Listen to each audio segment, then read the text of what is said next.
Good morning dear students. Last video में हमने Julia इस लेसन की शुरुआत की थी। इसके लेखक है अंतोन चेखव।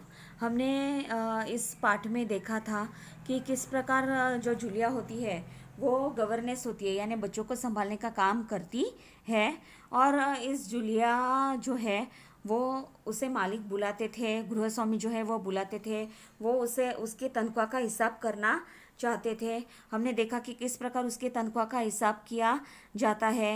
वो कहते हैं कि तुम खुद से मांगो कि नहीं, इसलिए मैं तुम्हें देना चाहता हूँ। मालिक कहते हैं कि हमारा तय हुआ था कि तुम्हारी तनख्वाह जो है वो महीने की 30 रुपये होगी। वो कहती है कि नहीं मालिक 40 रुपये। फिर गृहस्वामी जो है वो कहते हैं नहीं नहीं 30 रुपये मैंने नोट करके रखा है, तुम्हारे पहले जो गवर्नेंस काम करती थी उसे भी मैं 30 रुपये ही देता था। जूलिया जो है वो डरे हुए और धीमी आवाज़ में कहती है कि धीमी आवाज़ में उसे स्वीकार कर लेती है। वो उसे कितने महीने हुए, तो 2 महीने ऐसे गृहस्वामी कहते हैं। वो कहती है 2 महीने नहीं, 2 महीने 5 दिन हुए हैं। लेकिन फिर से गृहस्वामी कहता है कि नहीं मैंने नोट करके रखा हुआ है, तुम्हें यहाँ आकर 2 महीने ही हुए हैं, तो 2 महीने के हुए 60 रुपये बराबर है ना। तो वो उसे भी स्वीकार कर लेती है, विरोध नहीं करती है। फिर वो कहते हैं कि तुमने इतवार के दिन छुट्टी मनाई थी और सिर्फ कोले को ही घुमाने ले गई थी। कोले जो होता है वो गृहस्वामी का बेटा होता है। तो ऐसे 9 इतवार हो गए और तुमने जो 3 छुट्टियाँ ली थी वो 3 छुट्टियाँ ऐसे मिलकर 12 दिन तुमने काम नहीं किया, इसलिए तुम्हारे क्या हो गए 12 रुपये अभी यहाँ पर कट कर दिए जाएंगे। उसके बाद कोल्या 4 दिन बीमार था, तुमने सिर्फ वान्या को ही पढ़ाया था। तुम्हारे दांत में दर्द था, इसलिए मेरी पत्नी ने तुम्हें दोपहर बाद छुट्टी दे दी थी। तो फिर वो फिर से उसके सैलरी में कट करते करते वो कहता है तो 12 7 19 और 60 में से 19 कितने रहते हैं 41 रुपये, ठीक है ना। वो रुआ सी हो जाती है, फिर भी वो उस बात को मान्य कर लेती है, जी हाँ, क्योंकि वो बहुत डरी हुई रहती है। गृहस्वामी जो है वो क्या करते हैं, डायरी के पन्ने पलटते हुए कहते हैं कि तुमने चाय की प्याली जो है वो तोड़ दी थी, उसके 2 रुपये कट हो जाएंगे। तुम बच्चों को खेलने के लिए ले गई थी, तुमने ध्यान नहीं दिया, टहनी में अटक कर जो है वो बच्चे की जैकेट जो है वो फट गई, उसके 10 रुपये वो उसके कट कर देता है। तुम्हारी जूलिया की लापरवाही की वजह से जो है वो सफाई करने वाली जो मारिया होती है वो क्या करती है, वान्या के नए जूते चुरा लेती है। तो उसके भी पैसे क्या कर दिए जाते हैं, रुपल जो है वो कट कर दिए जाते हैं। जूतों के 5 रुपये जो है वो कट कर दिए जाते हैं। और फिर से गृहस्वामी उससे कहते हैं कि 10 जनवरी को मैंने तुम्हें 10 रुपये दिए थे। जूलिया उसका विरोध करना चाहती है लेकिन कुछ कह नहीं पाती। और फिर से गृहस्वामी उससे पूछते कि मैं क्या झूठ बोल रहा हूँ, मैंने तुम्हें दिया था, मैं हर एक चीज़ नोट कर लेता हूँ। तो वो अपने आंखें जो है वो पोंछती हुई कहती है कि आप कह रहे हो तो आपने दिए होंगे, यानी उसे पता है कि उसे कुछ भी पैसे नहीं मिले हैं, लेकिन मालिक कह रहे हैं इसलिए वो कहती है आप कह रहे हो तो आपने दिए होंगे। उनका विरोध नहीं वो कर पाती है, डरी हुई होती है, जो अत्याचार उसके ऊपर हो रहा है उसे स्वीकार करती रहती है। गृहस्वामी उसके ऊपर क्रोधित होकर पूछते हैं कि दिए होंगे, नहीं दिए ही है। तो वो कहते हैं कि घटाओ 27 41 में से बचे 14। फिर जूलिया कहती है, आंसू पोंछते हुए बताती है कि नहीं मुझे सिर्फ एक बार मालकिन ने मुझे 3 रुपये दिए थे, ज़्यादा नहीं दिए थे। गृहस्वामी को जैसे बहुत ही बड़ा आश्चर्य हुआ और वो कहता है कि इतनी बड़ी बात तुम्हारी जो मालकिन है उसने मुझे बताई नहीं, न बताती तो कितना अनर्थ हो जाता, ऐसे वो कहते हैं।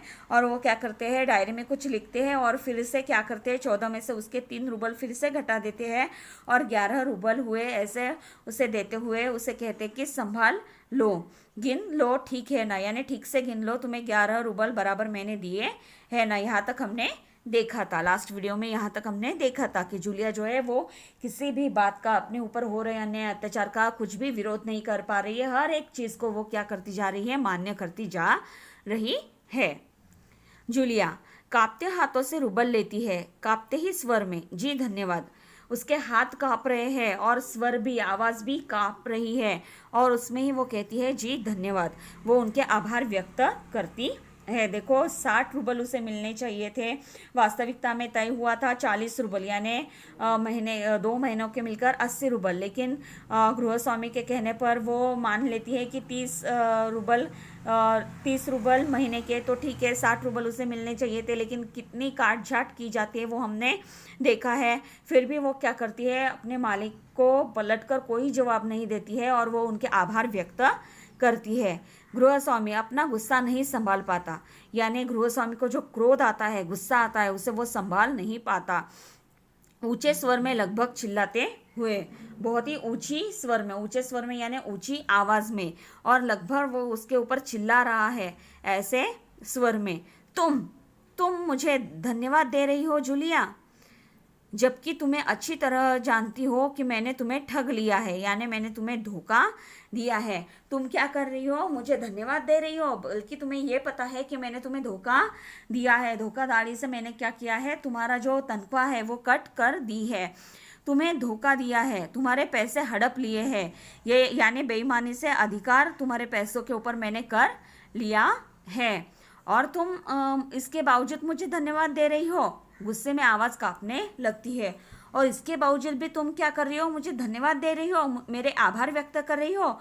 यानी गृहस्वामी जो है अभी उसे ये सवाल सारे पूछ रहे हैं जूलिया को कि तुम मुझे धन्यवाद दे रही हो, तुम्हें भी यह अच्छी तरह से पता है, तुम भी ये जानती हो कि मैंने तुम्हें क्या किया है, धोखा दिया है, तुम्हारे जो पैसे हैं वो बेईमानी से मैंने क्या किए हैं, हड़प लिए हैं, उसके ऊपर अधिकार जमा लिया है। जो बातें तुमने की ही नहीं, उन बातों का भी पैसा मैंने तुमसे क्या किया है, हड़प लिया है, कम पैसे मैंने तुम्हें दिए हैं। और इसके बावजूद भी, इतना सारा तुम्हें पता होने के बावजूद भी तुम मुझे धन्यवाद दे रही हो, यानी तुम मेरे आभार व्यक्त कर रही हो।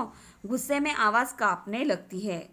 जो गृहस्वामी होते हैं उन्हें इतना गुस्सा आ जाता है कि वो गुस्से के मारे उनकी आवाज जो है वो कांपने लगती है।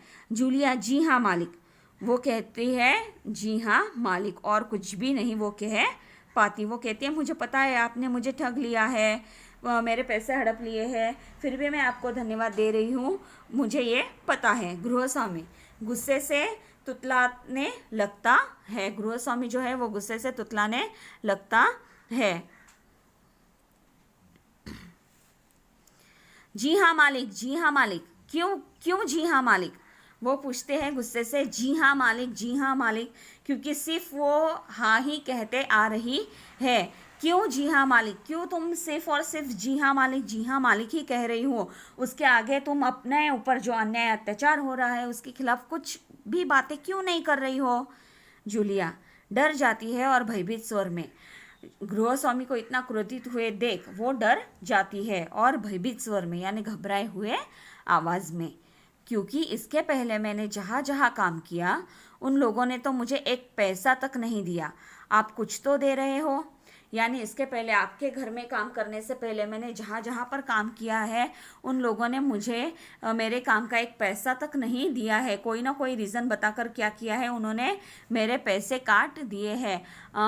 आप कुछ तो दे रहे हो, यानी आप मुझे कुछ तो पैसे मुझे दे रहे हो। यानी देखो कि यहाँ पर जो हमारा समाज की जो कटु बातें हैं उनके ऊपर लेखक ने क्या किया है, विचार व्यक्त किए हैं। उन्होंने क्या किया है, हमारे जो कुरीतियाँ है हमारे समाज की, उन्हें उन्होंने सामने लाया है कि लोग क्या कहते हैं, काम करवा लेते हैं लेकिन पैसा ठीक से नहीं देते।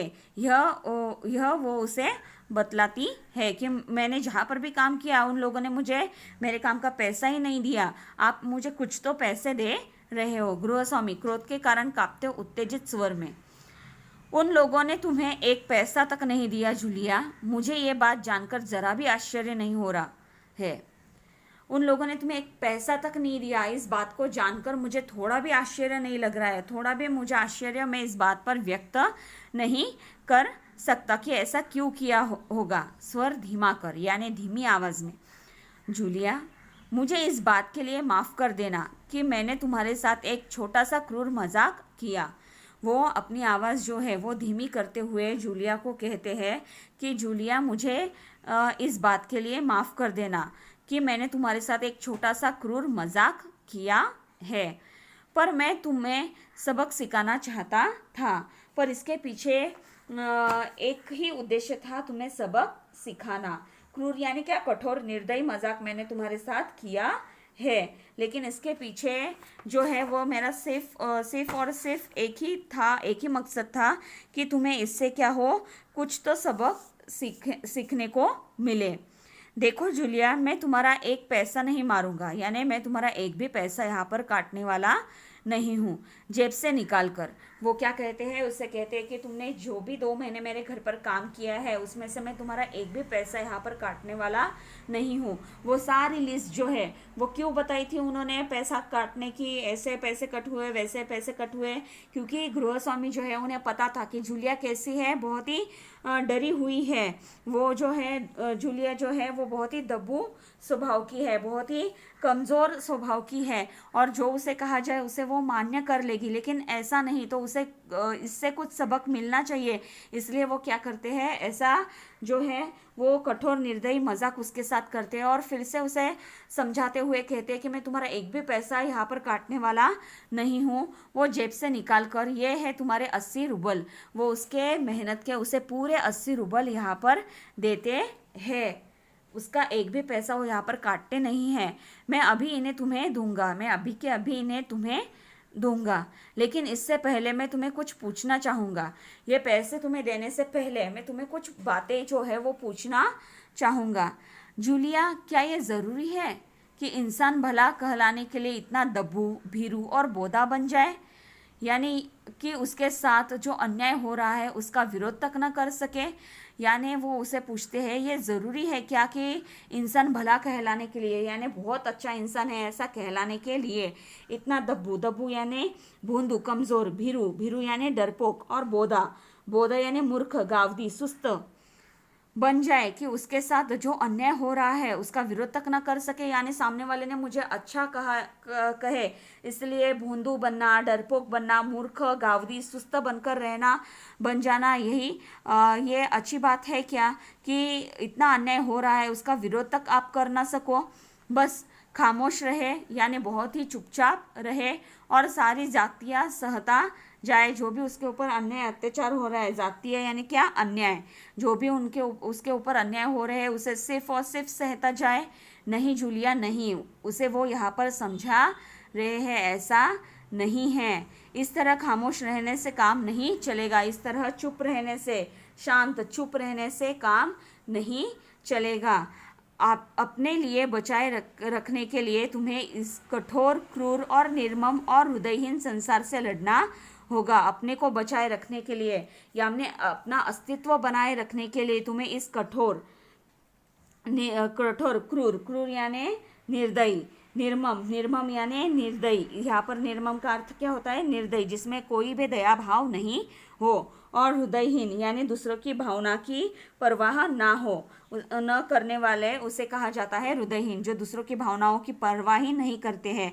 ऐसे हृदयहीन संसार से लड़ना होगा। तुम्हें अपना अगर अस्तित्व बचाना है, अस्तित्व बनाए रखना है, अपने आप को बचाए रखना है, तो ये जो निर्दयी कठोर दुनिया है जो दूसरों की भावनाओं की परवाह भी नहीं करती, तो ऐसा जो संसार है उससे लड़ना होगा। तुम्हें अपने ऊपर जो अन्याय अत्याचार हो रहे हैं उसके खिलाफ तुम्हें आवाज़ उठानी होगी, ऐसा वो उसे समझा रहे हैं।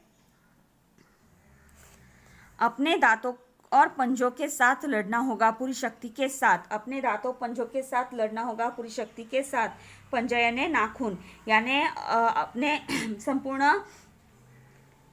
ताकत के साथ तुम्हें क्या करना होगा, लड़ना होगा, पूरी शक्ति के साथ लड़ना होगा। मत भूलो जूलिया, इस संसार में दब्बू और ऋण रहित लोगों के लिए कोई स्थान नहीं है। वो उसे समझाते हैं कि तुम इस बात को मत भूलो कि इस संसार में दब्बू यानी डरपोक और ऋण रहित जो लोग हैं उनके लिए कोई स्थान नहीं है, कोई स्थान नहीं है। यानी वो यहाँ पर बतला रहे हैं कि जो लोग डरते हैं उन डरपोक लोगों के लिए ये जो दुनिया है, ये जो संसार है, इस पर कोई स्थान नहीं है। यहाँ पर हमारा जूलिया ये पाठ जो है वो ख़त्म होता है।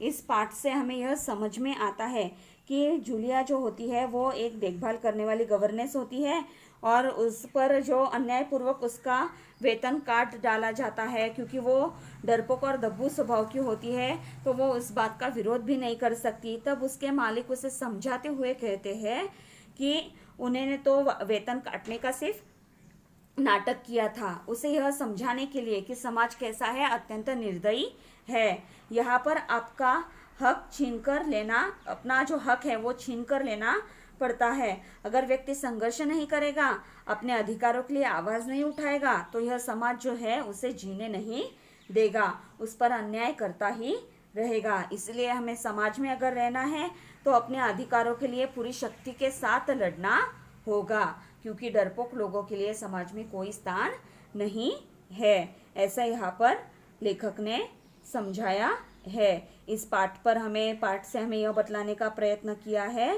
कि अन्याय के प्रति हमें क्या करना चाहिए, विरोध करना चाहिए। हमें डरपोक बनकर नहीं रहना चाहिए, डरपोक बनकर नहीं रहना चाहिए।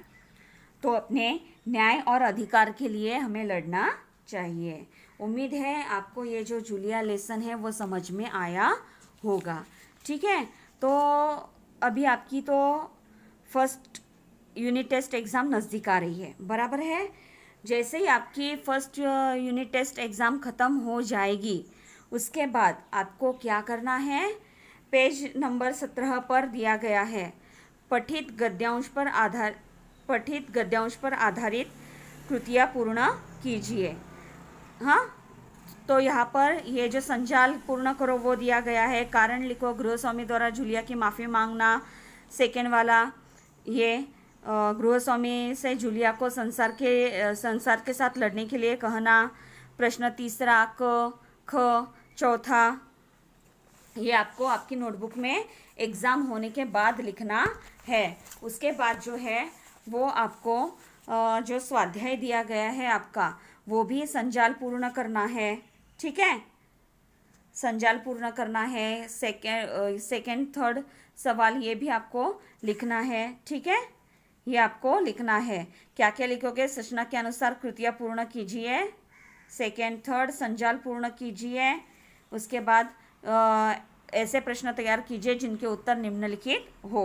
इतना आपको कंप्लीट करना है। तो और उसके बाद जो भाषा बिंदु है यहाँ पर दिया हुआ, उस भाषा बिंदु के आंसर्स जो है वो आपको टेक्स्ट बुक में ही सॉल्व करने हैं। ऊपर जितना बताया आपको नोटबुक में लिखना है। और ये जो है कि नीचे दिए गए चिन्हों के सामने उनके नाम लिखकर लिखिए तथा उनका वाक्यों में उचित विराम चिन्ह लगाइए। यहाँ पर नाम लिखने हैं और वाक्य में सही जगह वो विराम चिन्ह का उपयोग करना है। तो ये आपको टेक्स्ट बुक में ही करना है। बाकी सारा जो बताया है वो आपको नोटबुक में लिखना है। लेकिन कब, जब आपकी फर्स्ट यूनिट टेस्ट एग्ज़ाम ख़त्म हो जाएगी। अभी का समय आप किसके लिए दो, फर्स्ट यूनिट टेस्ट एग्ज़ाम के पढ़ाई के लिए दो। ठीक है, और उसके बाद ये सारा आप क्या करो, लिख लो। सिर्फ भाषा बिंदु आप टेक्स्ट बुक में सॉल्व करोगे, बाकी जितना बताया है आप नोटबुक में लिखोगे।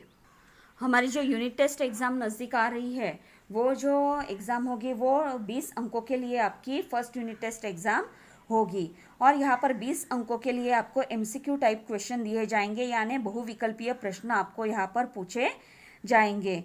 आपको इस एग्ज़ाम के लिए, फर्स्ट यूनिट टेस्ट के लिए जो भी पोर्शन है वो मैंने आपको दिया है। पोएम, लेसन का नाम, ग्रामर में क्या क्या आपको पढ़ना है, वो सारी बातें जो है मैंने आपको दी हुई है। और मुझे पूरी उम्मीद है कि आपने पढ़ाई की शुरुआत की होगी।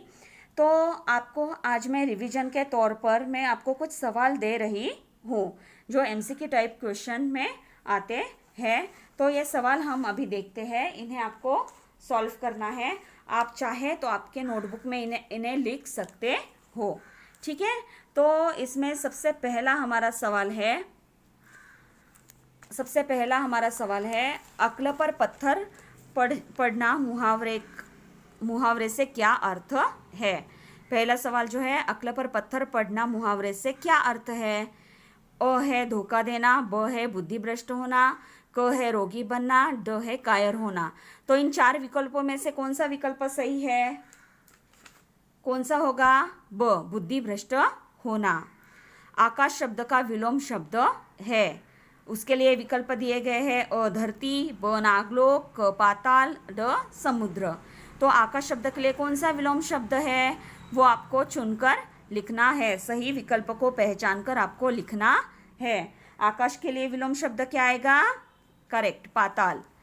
काश शब्द का पर्यायवाची शब्द है, काश शब्द का पर्यायवाची शब्द आपको यहाँ पर पहचानना है, उसके लिए भी आपको विकल्प दिए गए हैं अ शीशा, ब सीसा, क शीपा, ड शीशा। इन चारों में से कौन सा सही विकल्प है वो आपको यहाँ पर पहचानना होता है। सुंदर कहा गया है जिसे वह, अभी सुंदर किसे कहा गया है? हमारी कविता है ना पहली, सुंदर कहा गया है जिसे वह, किसे कहा गया है सुंदर? धरती, पवन, चंद्र, पर्णकुटीर। इन चारों में से किसे सुंदर कहा गया है वो आपको पहचानना है, वो आपको आंसर यहाँ पर सही विकल्प आपको पहचानना है। किसे कहा गया है सुंदर? चंद्र को। उन दिनों दिल्ली में बड़ी अ महामारी फैली हुई थी, ब भूखमारी फैली हुई थी, क सनसनी फैली हुई थी, ड खबर फैली हुई थी। तो यहाँ पर 4 विकल्प आपको दिए गए हैं। इन 4 विकल्पों में से कौन सा सही विकल्प है वो आपको चुनना है और वह चुनकर आपको लिखना है। आप चाहे तो ये 5 सवाल रिवीजन है आपकी, तो ये 5 सवाल आप क्या करो, नोटबुक में ऊपर रिवीजन डाल दो और ये 5 जो सवाल है मैंने आपको दिए हुए, ये 5 सवाल आपके नोटबुक में लिख लो। ठीक है, ये 5 सवाल जो है वो आपके नोटबुक में लिख लो और सही विकल्प भी आप चुन लो। ठीक है, तो यहाँ पर MCQ टाइप क्वेश्चन किस प्रकार होंगे वो मैंने आपको एक रिवीजन के तौर पर यहाँ पर बतला दिया है। अभी आपको परीक्षा के दिन जो सूचना दी गई होगी उस सूचना के अनुसार आपको ये जो 4 विकल्प है उन 4 विकल्पों में से सही विकल्पों को चुनना है। आपको जैसे सूचना की जाती है उस सूचना के अनुसार आपको क्या करना है, सही विकल्प को चुनना है। ठीक है, तो यहाँ पर मैंने आपको जो है वो आपका पोर्शन आपको पता चल गया है। रिवीजन के तौर पर मैंने आपको 5 सवाल दे दिए हैं। 20 अंकों की हमारी यूनिट टेस्ट एग्जाम होने वाली है, ये भी मैंने आपको बता दिया है। और परीक्षा के दिन जैसे आपको सूचना दी गई होगी उस सूचना के अनुसार आपको 4 विकल्पों में से सही उत्तर को आपको चुनना है, ये भी मैंने आपको यहाँ पर बता दिया है। तो बच्चों, मन लगाकर पढ़ाई करो, लेसन्स पढ़ो, पोएम पढ़ो, अच्छे से ग्रामर पढ़ो, अच्छे से पढ़ाई करो। ठीक है, तो सभी स्टूडेंट्स को परीक्षा के लिए बेस्ट ऑफ लक। तो हम यही रुकते हैं। धन्यवाद।